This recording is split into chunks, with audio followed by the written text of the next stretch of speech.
Alam nyo ba mga idol kung bakit nagkakagulo sa loob ng Senado? Ito ay dahil sa 13 senador na kung saan ay nagkakaisa upang pagtakpan ang kasinungalingan ng kanilang puon at sinusuportahang politiko na walang iba kundi si Sara Duterte na ngayon ay nahaharap sa impeachment.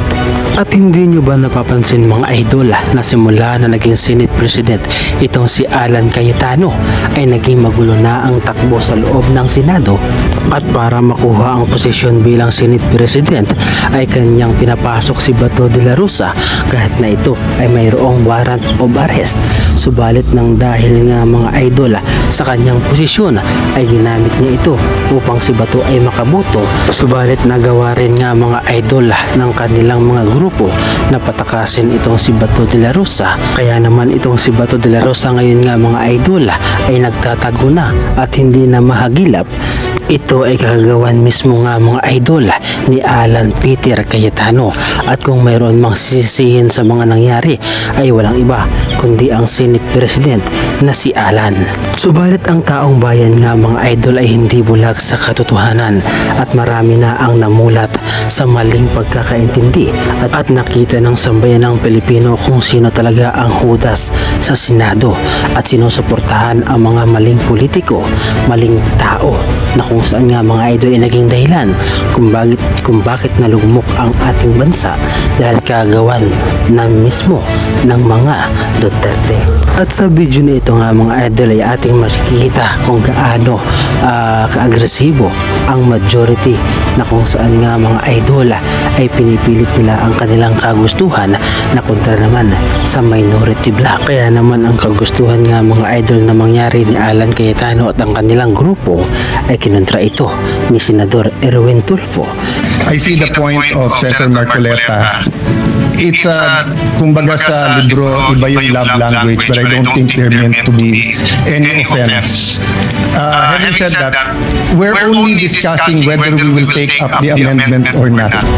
And we have exhausted already all the arguments.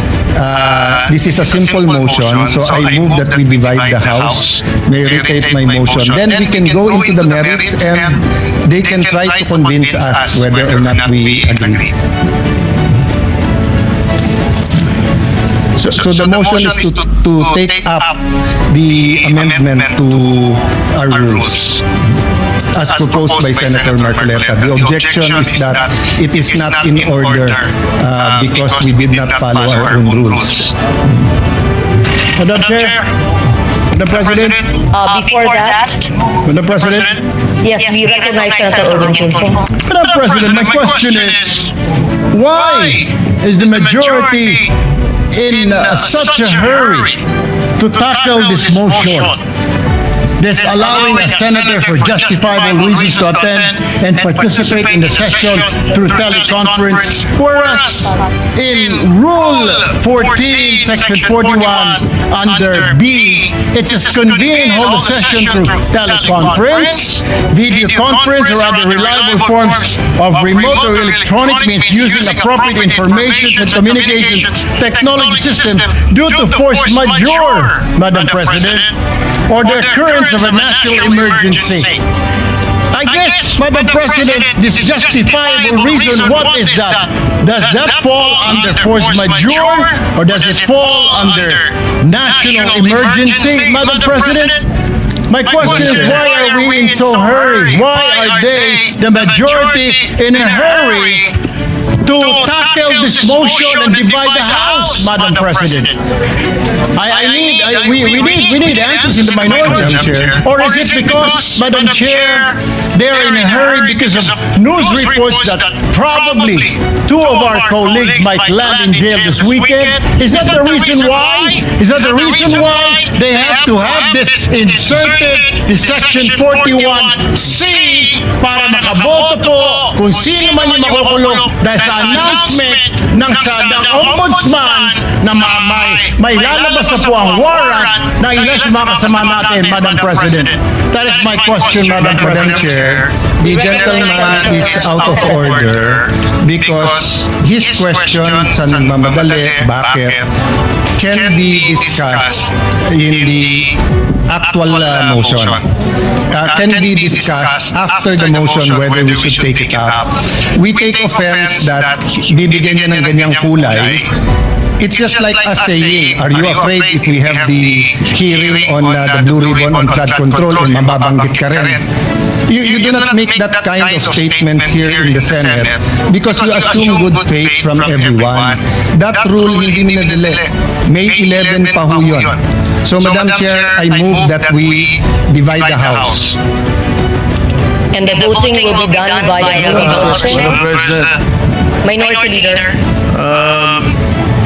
I move to adjourn or a quorum call. Ilan ba? That is a higher precedence, Madam President. So I only see the Minority Leader representing the minority. The others had left. Madam Chair, we will not object, but for the record, they scampered out and left the minority leader instead of discussing the rule. We are not even discussing the rule yet. And then, ganun na yung allegation nila. And no one from the minority stood up to say that out of order si Senator Erwin Tulfo. Malinaw para sa atin mga idol na sinasamantala na ni Senate President Alan Peter Cayetano ang kanyang posisyon para manipulahin ang kanilang rules doon sa Senado. At nang dahil nga mga idol sa pangyayaring ito ay mas pinili pa ng minority na mag-walk out na lamang o umalis kaysa makipagtalo pa sa mga senador na kung saan ay sila naman ang nasusunod. Ano ang masasabi ninyo mga idol sa pangyayaring ito? At ano ang masasabi ninyo sa reaction video na ito? Ibahagi nyo naman mga idol ang inyong reaction at opinion sa ating comment section.